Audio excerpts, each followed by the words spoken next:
دوستو پارہ نمبر 23 اس میں سورہ یاسین مکمل ہوتی ہے، پھر سورہ صافات ہے، پھر سورہ صاد ہے، پھر سورہ زمر ہے۔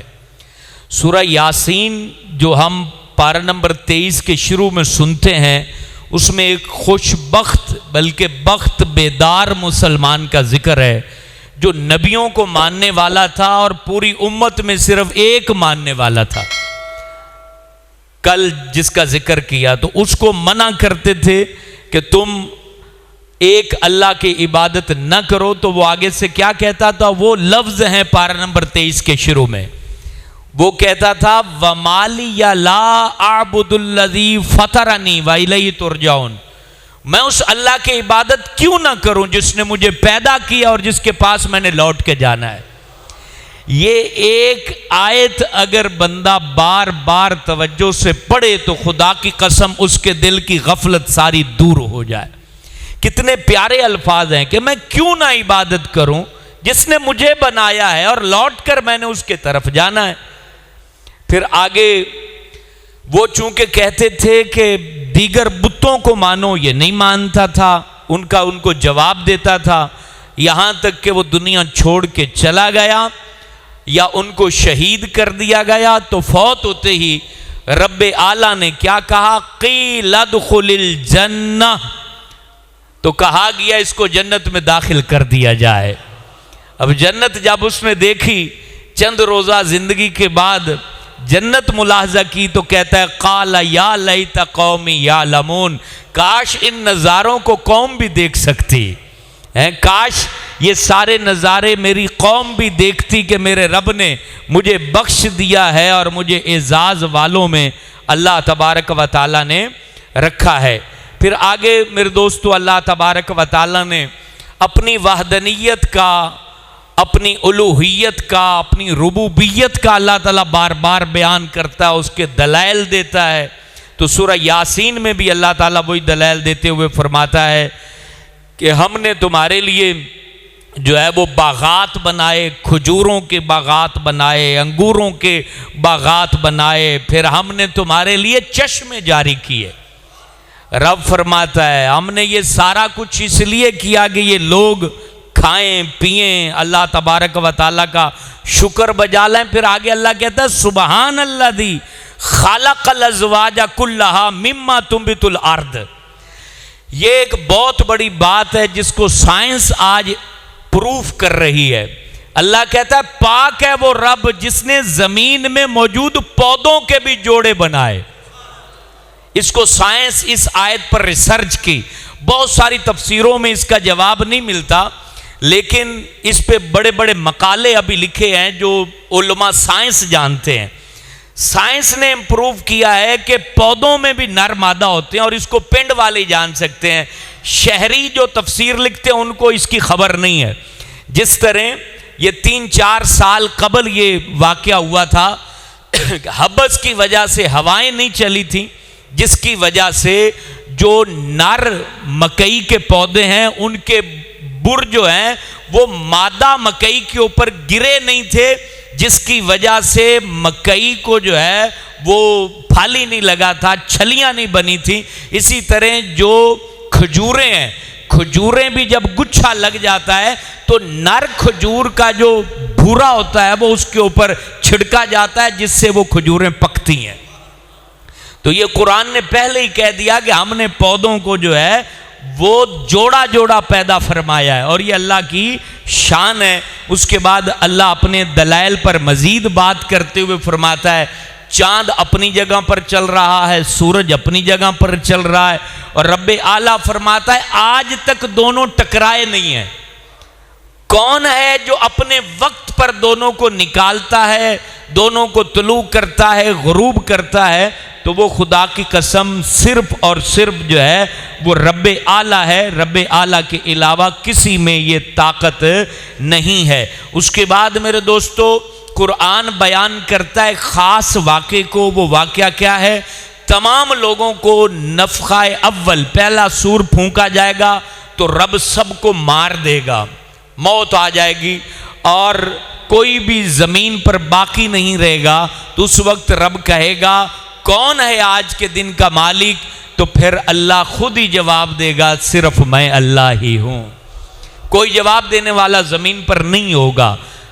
اس کے بعد کچھ وقفے کے بعد پھر اللہ تعالیٰ دوبارہ اسرافیل کو حکم دے گا، تو وہ سور پھونکیں گے تو تمام مردے قبروں سے باہر آئیں گے۔ جب وہ قبروں سے باہر آئیں گے تو اس وقت وہ کہیں گے، کافر کہیں گے، کس نے ہمیں نیند سے بیدار کر دیا، ہم تو بڑی اچھی نیند سو رہے تھے۔ اب یہاں علماء نے لکھا، یہ سورہ یاسین میں موجود ہے، یہاں علماء نے یہ بات لکھی ہے کہ وہ اس ایک وقفے میں اللہ تعالیٰ ہر قسم کا عذاب ایک دفعہ ہٹا دے گا، اور پھر جب دوبارہ اٹھیں گے اور وحشتناک منظر دیکھیں گے، اللہ تعالیٰ قیامت کو قائم کیے ہوئے ہے، تو پھر وہ کہیں گے قالوا یا ویلتنا من بعثنا من مرقدنا، اللہ کس نے جگا دیا نیند سے ہمیں؟ تو پھر کہا جائے گا ھذا ما وعد الرحمن وصدق المرسلون، یہ ہے رب کا وعدہ اور میرے رسول سچ کہتے تھے۔ تم کہتے تھے کہ قیامت قائم نہیں ہونی، دیکھ لو یہ وعدہ جو بار بار پیچھے آپ آئے سنتے آئے ہیں، بار بار یہ کہتے تھے کہ ہمیں تو وہ جو ہے وہ وعدہ دکھاؤ، رسولوں کو بار بار وعدہ دکھاؤ، ہمیں وعدہ دکھاؤ۔ اللہ اکبر، پھر اللہ کہے گا دیکھ لو یہ وعدہ، میرا وعدہ سچا ہے، قیامت قائم ہوگی اور میرے رسول بھی سچے ہیں۔ اور پھر آگے سورہ یاسین میں اللہ فرماتا ہے الم اعہد الیکم یا بنی آدم اللہ تعبدوا الشیطان، اے بنی آدم میں نے تم سے عہد نہیں لیا تھا شیطان کی پوجا نہ کرنا؟ انہ لکم عدو مبین، وہ تمہارا کھلا دشمن ہے، وان اعبدونی، میری عبادت کرنا، ھذا صراط مستقیم، یہی سیدھا راستہ ہے۔ اللہ اکبر۔ پھر آگے اللہ تبارک و تعالیٰ فرماتا ہے قیامت کو بیان کرتے ہو الیوم نختم علی افواہہم، زبانوں پر مہریں رب لگا دے گا، وتکلمنا ایدیہم، تمہارے ہاتھ کلام کرے گے، وتشہد ارجلہم، تمہارے پیر گواہی دیں گے، بما کانوا یکسبون، جو تم نے کمائی ہے۔ یہ قرآن ہے، اور یہ قرآن بار بار اس بات کو بیان کر رہا ہے۔ اب خوش نصیب بندے ہیں جو قرآن پر توجہ دیتے ہیں، غور کرتے ہیں۔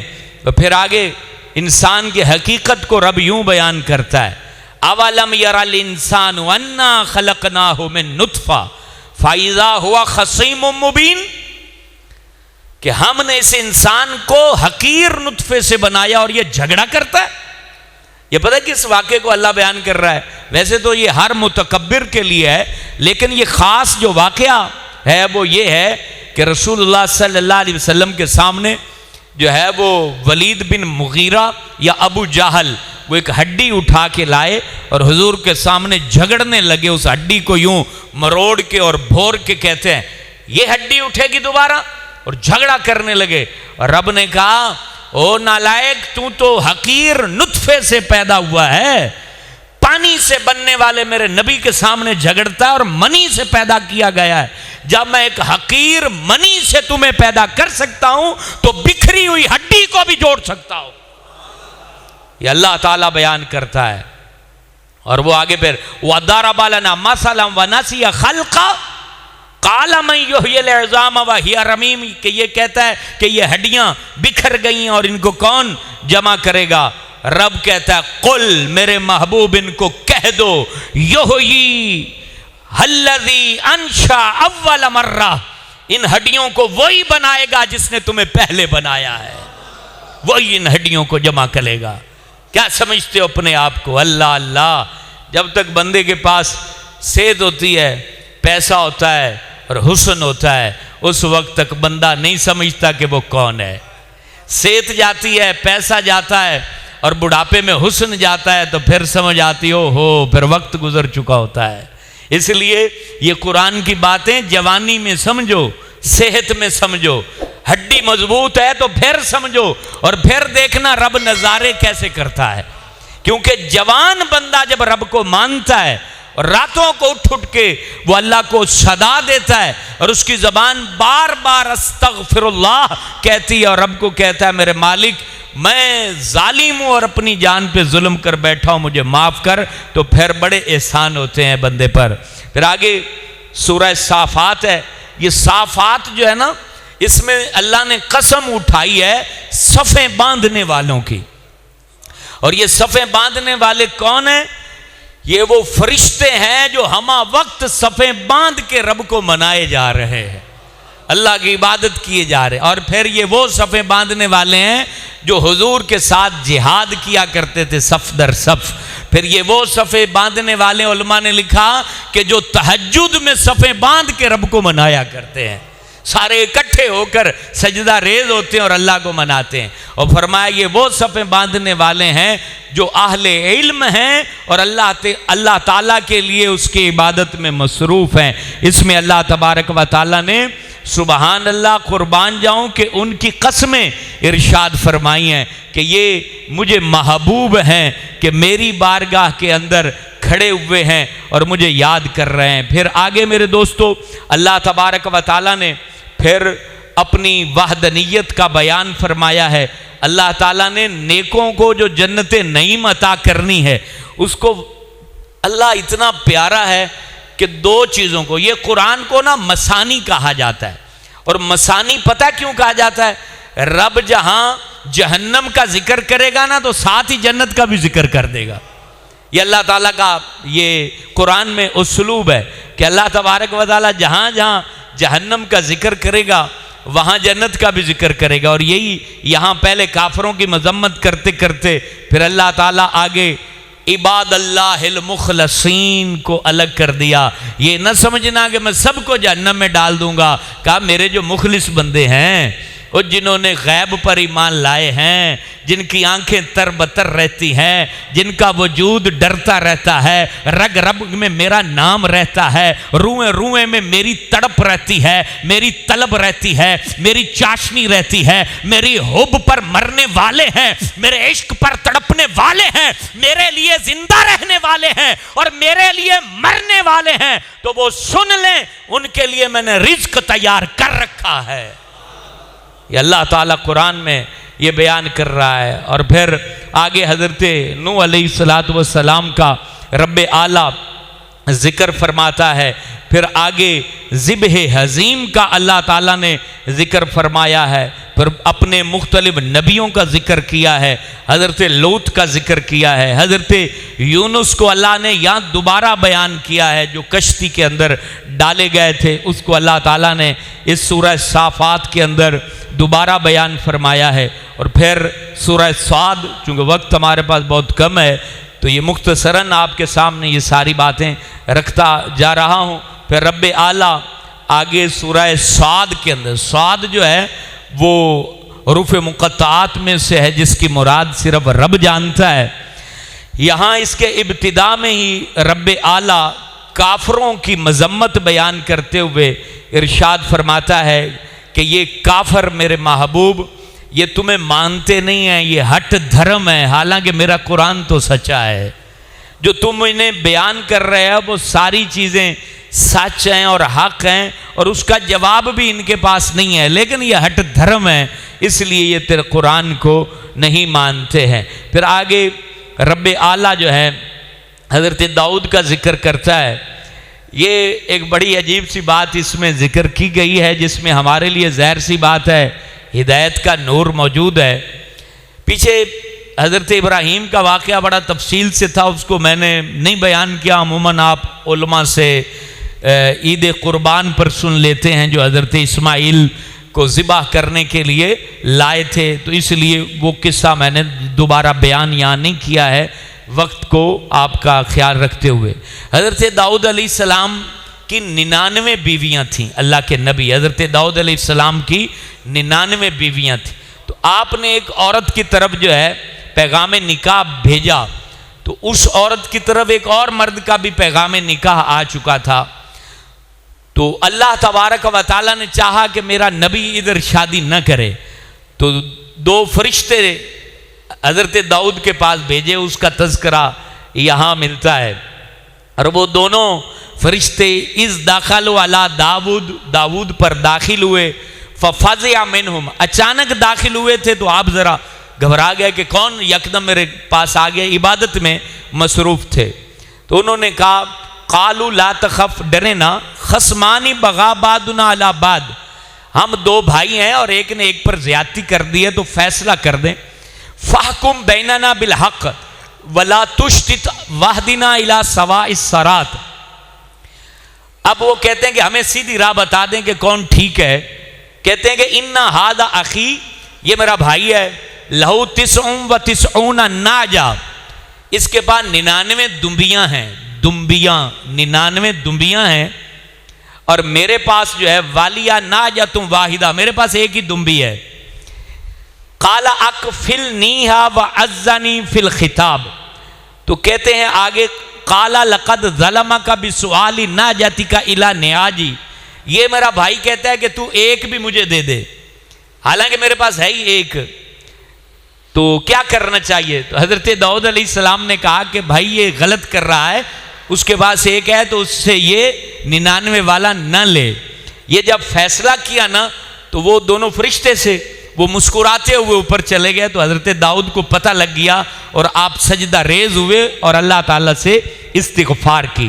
یہ واقعہ اس لیے قرآن بیان کرتا ہے کہ اپنے بڑوں کو کوئی بات پہنچانی ہو تو وہ تمیز کے دائرے میں پہنچائی جاتی ہے، لیکن ہم وہ قرآن کو ماننے والے ہیں، قرآن پڑھنے والے ہوتے تو نہ ایسا کرتے، جو ابے کو بھی کہہ دیتے ہو بڈڑے تینوں تو سمجھ ہی نہیں آتی میں کی آندہ پیا، اے جی نلائق قوم پیدا ہوگی ہے۔ قرآن پڑھے ہوتے تو ابے کو بڈڑا نہ بولتے، ابے کو نہ کہتے تینوں سمجھ نہیں آندی، تو سٹھیایا پیا ہے، تینوں عقل نہیں، تینوں پتہ نہیں میں کی گل کردہ پیا۔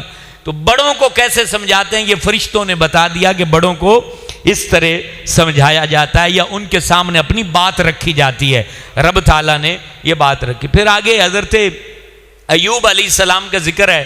حضرت ایوب علیہ السلام جب تکلیف حد سے بڑی تو اللہ کے حضور عرض کی کہ مالک مہربانی فرما، اس وقت انہوں نے یہ الفاظ کہتے اذ نادا ربا انی مسانی الشیطان بنصب وعذاب، مجھے تکلیف پہنچ گئی ہے مہربانی فرما۔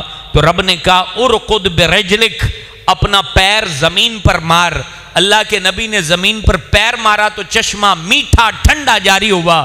رب نے کہا ھذا مغتسل بارد و شراب، اس سے نہاؤ بھی اور اسے پیو بھی تو اللہ تعالیٰ تمہیں صحت عطا کر دے گا۔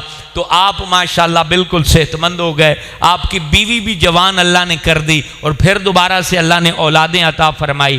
انہوں نے نا جب تکلیف میں تھے تو ایک دفعہ بیوی کو بلایا تو وہ آئی نہیں، جب وہ قریب آئی نہیں تو انہوں نے کہا میں ٹھیک ہو گیا تو 100 کوڑے ماروں گا۔ اب یہ ٹھیک ہو گئے تو اللہ نے کہا کہ اب ایسا کرو تم ہلکے تنکے والا جھاڑو لو اور وہ 100 تنکے ہوں اور اپنی بیوی کو یوں مار دو تو تمہاری بات ہم پوری کر لیں گے۔ اللہ اکبر! قرآن کتنے خوبصورت انداز میں خاندانی زندگی کو بھی بیان کرتا ہے، محبت کو بھی بیان کرتا ہے، پیار کو بھی بیان کرتا ہے۔ اور سورہ صاد میں دوبارہ رب اعلیٰ نے شیطان لعین کا سجدہ نہ کرنا اور تکبر کرنا، اس کو اللہ جل جلالہ نے پھر سے بیان کیا ہے۔ اور پھر میرے دوستو سورہ زمر جو ہے اس پر اس پارے کا اختتام ہوتا ہے، اس کے اندر بھی رب اعلیٰ نے اپنی وحدانیت کو دوبارہ سے بیان کیا ہے، دلائل بیان کیے ہیں کہ یکور اللیل علی النہار، جو رات کو لپیٹ دیتا ہے دن پر، ویکور النہار علی اللیل، اور دن کو رات پر لپیٹ دیتا ہے، سخر الشمس والقمر، سورج اور چاند کو مسخر کیے ہوئے، کل یجری لاجل مسمی، ہر ایک کو اپنے معاملے پر چلائے ہوئے۔ اور پھر آگے انسانوں کو پھر سمجھاتا ہے یخلقکم فی بطون امہاتکم، تمہاری ماؤں کے پیٹ میں اسی رب نے تمہیں پیدا کیا ہے تو اس کو مان کیوں نہیں لیتے ہو؟ پھر بندے کو سمجھاتے ہوئے اللہ پھر آگے کہتا ہے ولا تزر وازرۃ وزر اخری، کوئی جان کسی کا بوجھ نہیں اٹھائے گی، ثم الی ربکم مرجعکم، تمہیں رب کے حضور لوٹ کے آنا ہے، فینبئکم بما کنتم تعملون، وہ تمہیں بتائے گا کہ تم کیا کام کرتے تھے۔ پھر اللہ بندوں کو کہتا ہے وَإِذَا مَسَّ الْإِنسَانُ ضُرٌّ دَعَا رَبَّهُ مُنِيبًا إِلَيْهِ ثُمَّ إِذَا خَوَّلَهُ نِعْمَةً مِّنْهُ نَسِيَ مَا كَانَ يَدْعُو إِلَيْهِ، کہ بندے پر تکلیف ڈال دیں تو بڑی دعائیں مانگے گا، او میرے ربا میری معافی، جسے کرونا لگ جائے کیسے وہ اللہ تعالیٰ کے حضور جھک جاتا ہے، اور کہا جب ٹھیک کر دیتے ہیں پھر بھول جاتا ہے کہ کبھی دعا مانگی بھی تھی، پھر بھول جاتا ہے کہ کبھی دعا مانگی بھی تھی۔ یہ حالت ہے یہ عام بندوں کی۔ اور پھر آگے اللہ فرماتا ہے یاد رکھنا یستوی الذین یعلمون والذین لا یعلمون، کہ علم والے اور نہ جاننے والے کبھی برابر نہیں ہو سکتے۔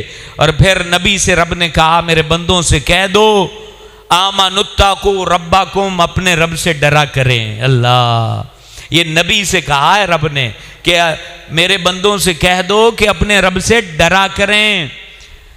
للذین احسنوا فی ہذہ الدنیا حسنہ، اور جنہوں نے اس دنیا میں نیکی کی ہے تو وہ سن لیں ان کے لیے نیکی ہے، ان کے لیے بدلہ ہے۔ اور اللہ کی زمین بڑی وسیع ہے، اگر کہیں تم سے نیکی نہیں ہو رہی تو وہاں سے آگے چلے جاؤ، میری زمین بڑی وسیع ہے، رزق بھی دوں گا اور نیکی کا موقع بھی دوں گا۔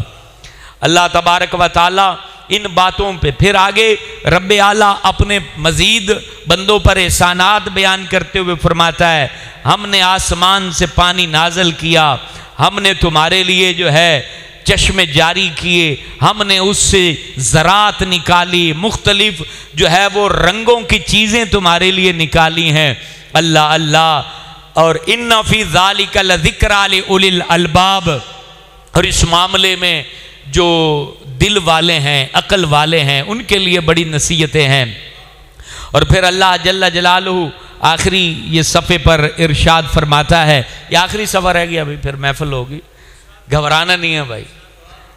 پھر اللہ فرماتا ہے کہ اللہ نے ان کے سینوں کو کھول دیا، کن کے سینوں کو؟ جن کے سینوں پر رب کا نور ہے۔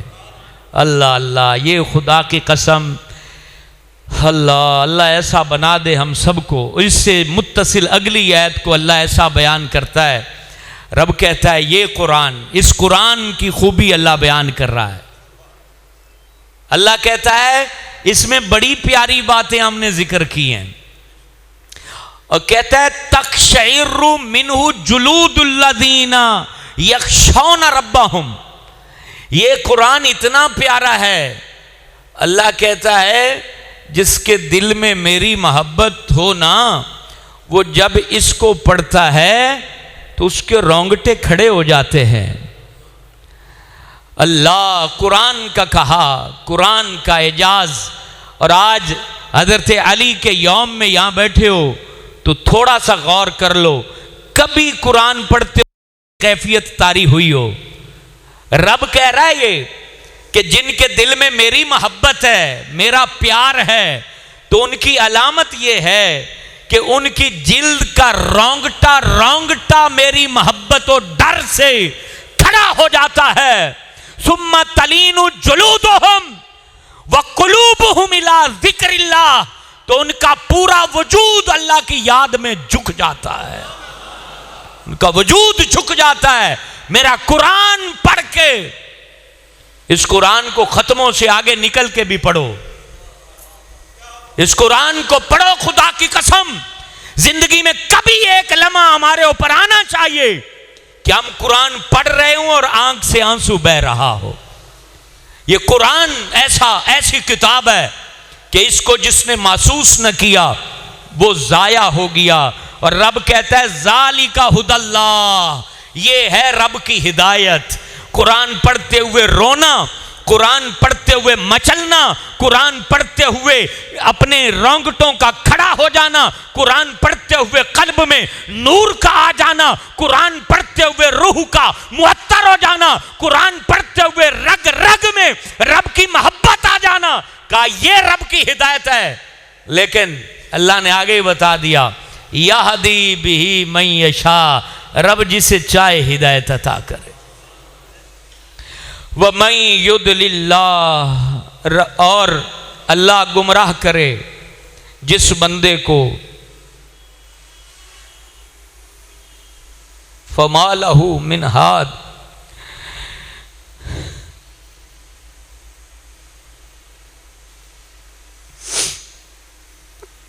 تو اس کے لیے کوئی ہدایت دینے والا نہیں۔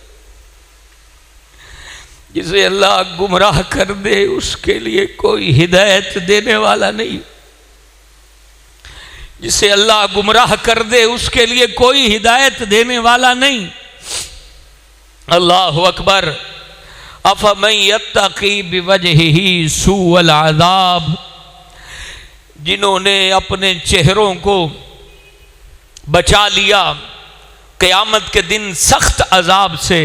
اللہ وقیل للظالمین، اور ظالموں سے رب کہے گا ذوقوا ذوقوا، چکھو ما کنتم تکسبون، یہ اسی کا نتیجہ ہے جو تم نے اپنے ہاتھوں سے کمائی ہے، چکھ لو اب یہ عذاب۔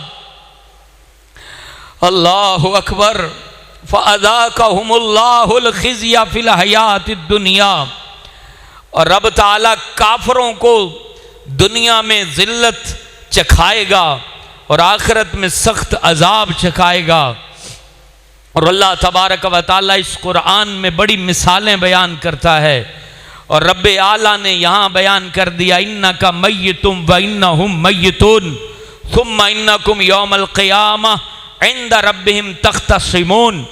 یہ نبی پاک سے کافر کہتے تھے کہ آپ نے بھی تو دنیا چھوڑ کے چلا جانا ہے، تو پھر یہ تمہارا دین، یہ تمہاری باتیں، یہ کیسے باقی رہیں گی؟ یہ باتیں کرتے تھے۔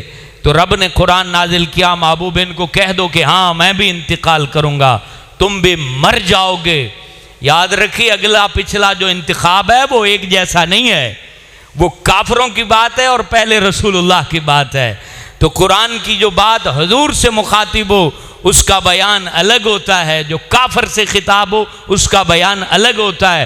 تو رب اعلیٰ نے کہا محبوب ان کو کہہ دو کہ ہاں میں نے بھی چلے جانا ہے، تم بھی جاؤ گے، اور پھر قیامت کو جب اٹھایا جائے گا تو پھر سارا نتارہ وہاں سامنے آ جائے گا کہ دین کس کا باقی رہا۔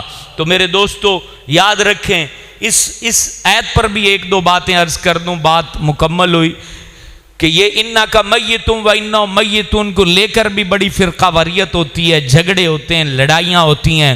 یاد رکھیں رسول اکرم سمیت تمام نبیوں پر بھی کل نفس ذائقۃ الموت کا وعدہ رب کا پورا ہوا ہے، کیونکہ اس میں تمام جانیں آتی ہیں، اور نبی چونکہ خدا نہیں ہیں، وہ بھی اللہ کے بندے ہیں، لیکن افضل البشر ہیں، ان تک کوئی بھی پہنچ سکتا نہیں ہے۔ وہ کل نفس ذائقۃ الموت کا وعدہ ان پر پورا ہوا۔ وعدہ پورا ہونے کے بعد رب اعلیٰ نے ان کو برزخ میں وہی شان و شوکت والی زندگی عطا فرمائی ہے جو دنیا میں عطا کی تھی، بلکہ اس سے بھی اعلیٰ زندگی عطا فرمائی ہے۔ تو اللہ تعالیٰ کے نبیوں کا مقابلہ عام انسان کرنے جائے گا تو وہ کافروں کی طرح ذلت کا شکار ہوگا۔ تو اللہ تعالیٰ ہم سب کو قرآن کے انوار سے بہرہ مند فرمائے، اور اللہ تعالیٰ آج یوم علی ہے، علی المرتضیٰ کا جشن مبارک ہے، عرس مبارک ہے، اور ہم سب خوش بخت ہیں کہ ہم یہاں بیٹھے ہیں۔ میں مائک بغیر دعا کیے ہمارے طالب بھائی کے سپرد کرتا ہوں کہ وہ اس محفل کو مکمل کریں، اور اس کی برکتیں ہم سب کو اللہ نصیب فرمائے۔